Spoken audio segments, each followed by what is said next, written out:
jeunesse, des images qui me rappellent la fini qui fait de la danse classique. On voyait, c'était l'espoir. C'était l'espoir. Pour vous dire, je pensais pas tellement vivre à ce moment-là. J'ai passé 3 mois, 4 mois, j'arrivais même pas à faire une déclaration.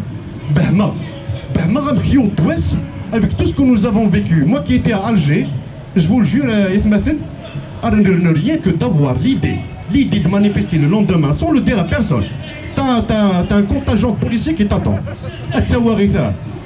On peut même pas, c'est-à-dire on est arrivé à calculer la distance, donc là par expérience. Quand tu arrives sur le lieu, surtout que moi qui ai 2 casquettes, parce qu'ils savent, surtout quand on leur dit, il ne faut pas interpeller les journalistes. Donc quand j'arrive, ils ne savent pas que je suis journaliste, militant, de quelle casquette. À part Maïla d'une banderole, donc là tu es dans la peau d'un militant, évidemment tu seras interpellé. On est arrivé à calculer la distance du camion pour savoir quel temps tu as pour créer tes slogans.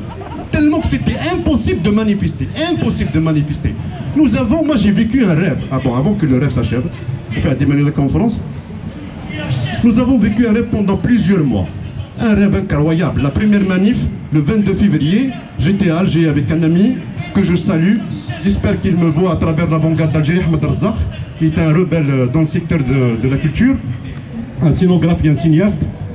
On était là, je ne croyais pas. Comment puis-je un jour manifester à Alger sans que je sois interpellé, inquiété? En plus, on était des milliers. Des milliers, même les jeunes, parfois des jeunes à cas des soins où ça ne va pas. Ils essayent de casser machin, des trucs, et les manifestants se font de secourir. Leur demander de sortir de la manif parce qu'ils sortent du caractère pacifique de la... C'était incroyable. Et je voyais des gens, des jeunes filles, des mamans, des familles, des enfants, tous ensemble sans aucun problème. C'est un rêve. C'est un rêve, justement, un rêve dans lequel beaucoup ont investi. Beaucoup ont investi pour le rendre aujourd'hui un rêve flou, dans lequel on ne sait même pas là où on arrive. Évidemment, on l'a dit, on le redit à plusieurs reprises, le pouvoir a investi justement, et il dit actuellement, justement, il est en train de changer sa peau, et on l'a dit à plusieurs reprises. Ayat Mathen. Si on veut une réelle révolution, la révolution c'est la révolution des idées, c'est la révolution du projet, c'est une révolution, il faut que ça soit organisé. Nous avons des expériences par le passé, nous n'avons pas atterri des autres histoires, nous avons la nôtre, le congrès de la Sommam, on n'a qu'à reprendre l'exemple du congrès de la Sommam. L'organisation, la vision de l'Algérie, le projet, et puis s'y mettre réellement dans l'idée d'un révolutionnaire, une révolution libératrice, mais une révolution qui va reprendre les mêmes dogmes et les mêmes pratiques des régimes anciens. Nous appelons à une organisation ethmathen, justement, c'est ce que, quand on dit que des forces se sont investies justement dans le mouvement, ils l'ont fait, y compris le pouvoir qui est avec Gaïd Salah, avec tout ce que nous avons vécu comme misère, et le pouvoir actuel, parce que qui change de peau. Mais c'est le même système, depuis l'assassinat dans le 1957. Y compris les islamistes qui font aussi un travail remarquable. Il faut le dire. Et aujourd'hui, quand on dénonce justement ces forces occultes qui essayent d'étouffer la révolution, d'étouffer la flamme de la révolution, parce que la flamme de la révolution, ce n'est pas que les actions. C'est une démonstration de force. Mais au-delà des démonstrations de force, nous devons nous organiser et surtout savoir tracer une feuille de route, savoir où nous allons. Est-ce que c'est cette question qui a dérangé justement? Où nous allons? Ils veulent qu'eux, ils pensent à notre place, qu'ils décident à notre place, qu'ils se projettent aussi à notre place. Et nous les dénonçons en disant que la parole revient au peuple, que la parole revient aux forces justement qui activent à l'intérieur de la société, pas pour revenir au régime ancien, pas pour revenir à les années 90 pour vivre encore une fois un conflit militaro-islamiste. Nous ne voulons plus de cette misère parce que nous savons ce qu'a engendré justement ce conflit. Et d'ailleurs ce conflit qui arrange les uns et les autres à la fin, parce qu'ils se sont décidés ils ont décidé sur la tête des démocrates et progressistes qu'ils ont assassinés et éliminés, et à la fin ils nouent des accords. La concorde civile, la charte pour la paix, la consolidation nationale, le pouvoir est toujours en place. Les islamistes ont bénéficié d'une amnistie.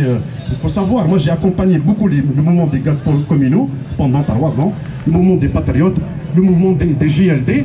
Il faut aussi écouter les histoires qu'on en raconte. Je vous raconte une histoire d'un garde communal que j'ai rencontré à Blida dans un rassemblement devant la wilaya de Bouira.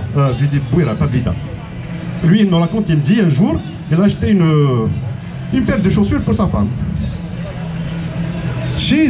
Dans un magasin tenu par un ancien terroriste, repenti. Et donc en arrivant à la maison, ça va pas, j'ai envie de changer, c'est pas les chaussures, il aurait dû justement l'amener. C'est la raison pour laquelle sortir elle-même pour acheter sa propre chaussure, nous nous battons aussi pour cette Algérie. Et donc il repart chez le terroriste et lui dit, écoute, ma femme apparemment n'a pas aimé les chaussures, est-ce que je peux les changer? Et oui, il a refusé. La discussion, donc il y a eu tension, la discussion s'est terminée par une bagarre entre les deux. Il y a la police qui débarque, ils prennent les deux. Le terroriste, comme il y a la charte pour la paix et la conciliation qui a interdit tout débat, toute discussion, tout rapport à l'égard des islamistes, des anciens terroristes. Donc le monsieur, il était accueilli dans le bureau de la police. Il l'appelait Cheikh, il n'y a pas de problème, ne vous inquiétez pas. Le garde communaux, justement, qui s'est sacrifié pour la sauvegarde de la République, ils l'ont mis dans une chambre et ils l'ont tabassé à mort. Pourquoi tu t'es approché de ce monsieur? Voilà l'Algérie de Bouteflika. Et nous nous battons pour que ces choses ne reproduisent plus, pour qu'il y ait un vrai débat sur tout ce qui s'est passé. Pas seulement pendant les années 90, mais même avant. La raison pour laquelle nous appelons aussi à la justice transitionnelle. Mais nous ne voulons plus être justement pris en sandwich entre ces deux forces politiques qui se battent depuis des années pour le pouvoir. Nous voulons réellement une souveraineté populaire. Nous voulons réellement que le peuple, justement, arrive un jour à reprendre le pouvoir populaire.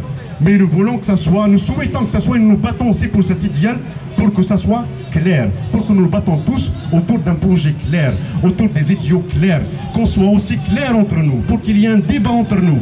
Parce que même cet idéal-là, nous ne pouvons pas le construire, nous qui se battons seulement pour la double rupture. Il faut que ça soit aussi avec les autres forces démocratiques. Ce qui peut nous unir, c'est les préalables démocratiques. Notre objectif, c'est le changement radical du système. Ce n'est pas la chute du système, qui est le slogan phare, justement. Les slogans phares qui sont inventés par les islamistes parce que ça les arrange, eux qui s'en foutent des institutions de l'État parce qu'ils ont un autre système à placer. L'une des victimes, justement, de ces slogans phares inventés par les islamistes, c'est la presse.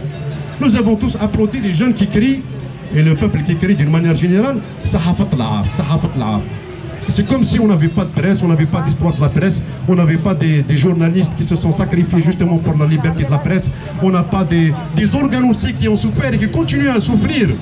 Nous avons effacé tout ce combat tenu par mes confrères et consoeurs. Et aujourd'hui, certains en font les frais. Certains en font les frais justement de ce slogan accepté ou de toléré par tout le monde. Et justement, il faut qu'on débatte aussi sur les questions. Quand on dit Sahaf Tlar, c'est quoi Sahaf Tlar? C'est quoi le journalisme d'abord? C'est quoi l'expérience journalistique en Algérie? C'est quoi les organes? Comment ils travaillent? Dans quelle situation ils sont? Moi, quand je vois aujourd'hui des organes comme le Watan, dans lequel j'ai travaillé pendant 6 ans, jusqu'à juin 2019, accepter la pub de la NEP, c'est que c'est fini.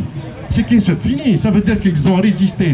Il ne faut pas oublier qu'en 2014, Amara Ben Younes et Yigoul, tous ceux qui se sont opposés à la candidature de Bouteflika paieront la facture. C'est ce qui s'est passé. Moi, je suis témoin, on a passé plusieurs mois sans aucune publicité, même celle de 10 dinars. On ne l'a pas.